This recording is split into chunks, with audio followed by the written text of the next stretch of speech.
Everyone, this is your YouTube channel and as promised last time akin po kayong tinuruan kung paano mag-encode ng 2316 sa data entry module ng Alphalete.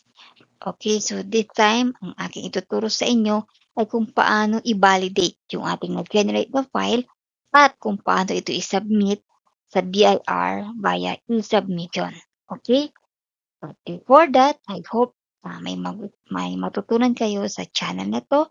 At kung gusto nyo po ng mga ganitong klaseng vlog or tutorial na nagbibigay ng mga information update about BIR, subscribe to my channel. At I will try my best na mabigyan kayo ng update lagi. At kung may mga ma-share naman ako sa inyo based from my experience, kung naman po yung aking kaalaman, akin pong maibahagi sa inyo sa channel na ito. So before we go on, just a little introduction about my channel.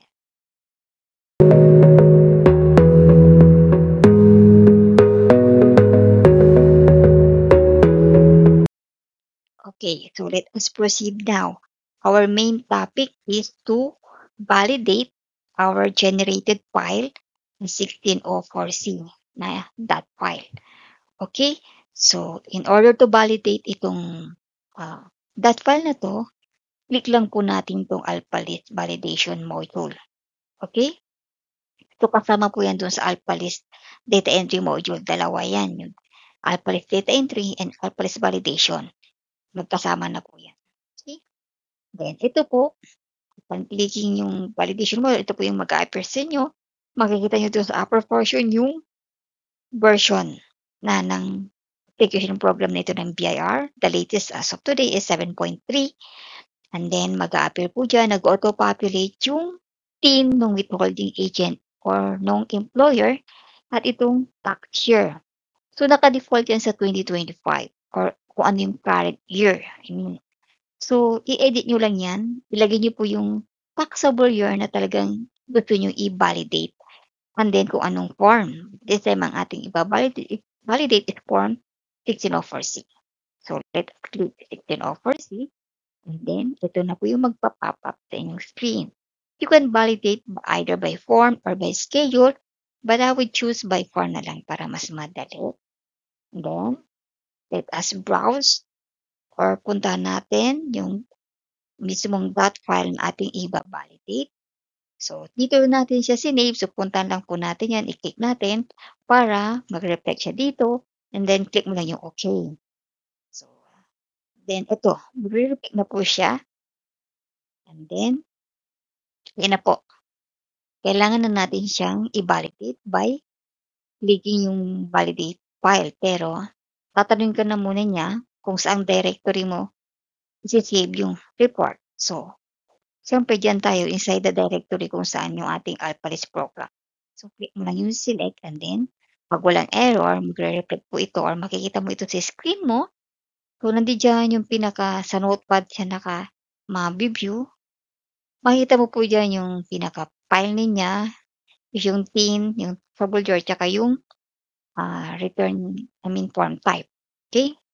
So, ayan po yun. And then, yung pinaka-content is yung TIN withholding agent, Alphalete form, na binalidate natin tsaka kung anong tickle year yun.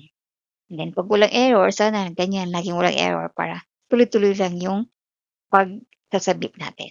Okay? Pero pag may error, minsan hindi naman yan may iwasan. So, all you have to do is re-encode check kung saan kayo nagkamali. Okay? And then, once na successful naman na yun, mag-a-appear ito sa screen ninyo. So, that means it signifies na validation successful or walang problema yung inyong file. Okay? So, just click OK. Yan po. So, we're done with the validation. So, ngayon naman, tuturo ko sa inyo kung paano naman isasabit sa BIR via online yung ating na-generate na file. So, hindi na natapos ito na it is not enough na nakapag-generate ka ng that file, na-validate mo. Kailangan i-submit mo yun or i-email mo yun sa BIR. So, you should have at least one valid email. So, kung ano yung email na ni-register mo sa BIR, as much as possible yun ang gamitin mo. And then, i-email mo siya sa e-submission@bir.gov.ph Yung subject, ako ang nilalagay ko dito is yung form type, din ko ano yung taxable year. Dinugtong ko na rin yung 2316 pero I don't think it's necessary. Okay? And then yung pinaka-body ng email mo should contain this inform or details. Kung yung team, kung individual, kailangan yung last name, first name, middle name, and registered address. Okay? Kung non-individual naman is yung registered name ng company. Then yung email address. Then attach na natin yung file. Okay? So puntahan natin ito.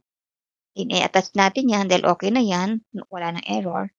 So ito yung pinaka-body ng letter mo. Once na i-attach mo, mag-appear yung one attachment. Kung isa lang yung attach mo.